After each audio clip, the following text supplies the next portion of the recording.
In the last few lectures, we have seen one of the component of STL, that is containers, in detail. So now we will focus on other two components of STL, that is algorithms and iterators. First of all, what is algorithms?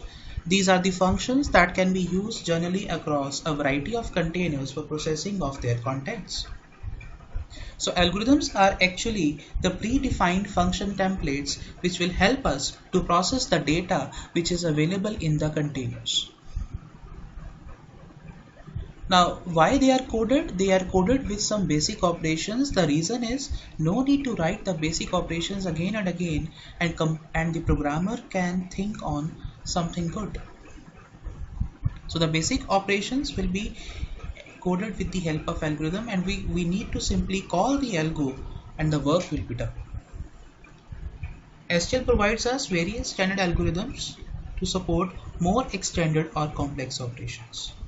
Remember, these algorithms are not the member functions or the friends of containers. Member functions we have already seen for list and vector, they were separate. These are standalone function templates. And they provide us the capability of reusability. Again, reusability means the basic codes are written, we just need to apply that basic code and we can generate something specific code out of that. And for using any algorithm, we need to include the header file algorithm at the top. STL provides us wide variety of algorithms. So let's see what are the various categories of STL algorithms. They are non-mutating, mutating, sorting or searching, and set algorithms. Now mutation means change and non-mutating means those kind of algorithms which are actually not making any change or alteration to the data of the container. Mutating algorithms have the basic tendency to change or to modify or to alter the data which is there in the container. Sorting and searching algorithms, the name itself is self-explanatory. They are used for sorting and searching purpose. So sorting and searching are the basic operations whenever we are developing any system. So these basic operations are provided through these algorithms. And then we have set algorithms which can provide us the features of a normal set like intersection, union and difference. So let's quickly see various algorithms which are under non-mutating, which are also known as non-modifying sequence algorithms. Examples like for each, find, findif, find first of, count, equal, max element, min element. So all these names are self-explanatory. They are telling us they are never going to make any change to the data. Rather, they will just process it and search or count or accumulate something.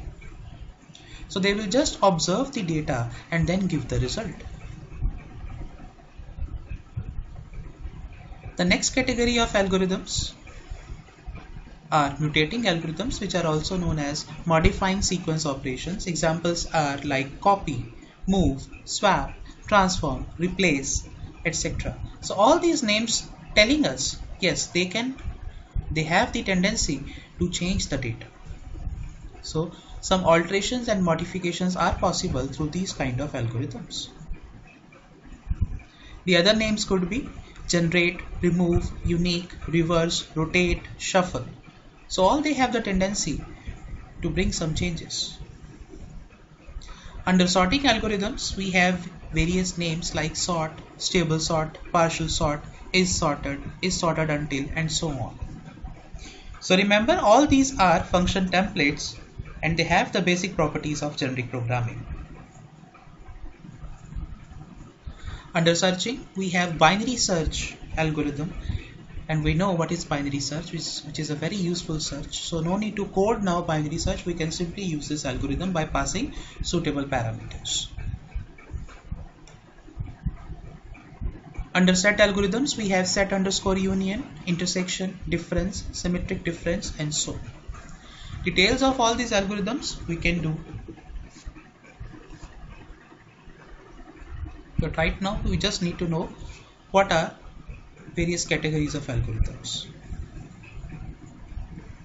Now one of the example of algorithm we can see here in this program, find. So we are taking one array with some elements and we are initializing a vector from this array.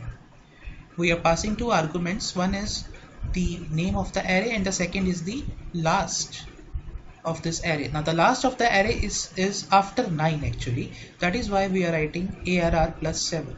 So here the other bound is passed. So this is the lower bound and this is the higher bound which is passed to the vector, and all the elements are now the elements of vector also. Then we are generating an iterator.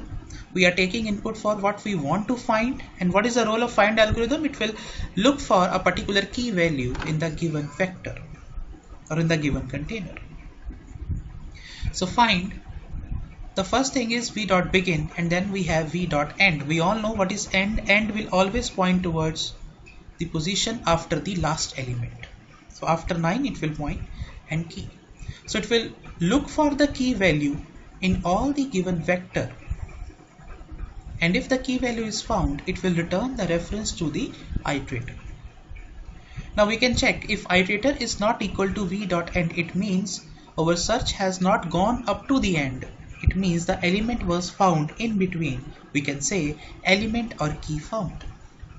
But if the iterator value is equal to v.end, it means we have traversed the entire vector and the element was not found. That is why the iterator value was v.end. So we move to the else part and we say element or key not in vector. Now the next main component is iterator.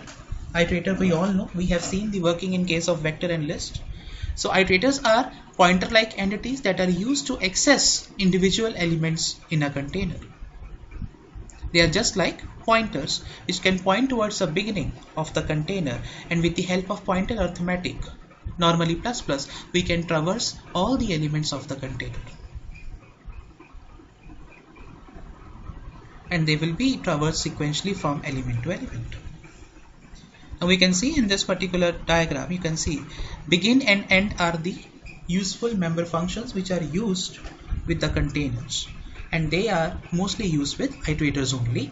So you can see v.begin will give the reference of the first element, v.end will give the reference after the last element, and they will point towards the container. So iterator could be begin with the first reference and then it will move up to the end, and all the elements can be traversed. Now we can have multiple iterators pointing towards different or identical elements in the container. It is possible. You can see I2 and I3 are pointing towards the 23. It is possible. Now we have various categories of iterators also. They are input, output, forward, bidirectional and random access. Depending upon the container, iterator could be used. For example, not every iterator can be used with every container. The list class provides no random access iterator. And obviously if you want to use random access iterator, the container should gives us the provision of subscript operator that we have seen in case of vector, but list will not allow this.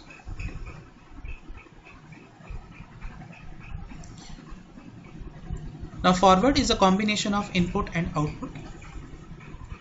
Bidirectional and random access iterators will have the features of forward iterator also, and so we can see the program example again.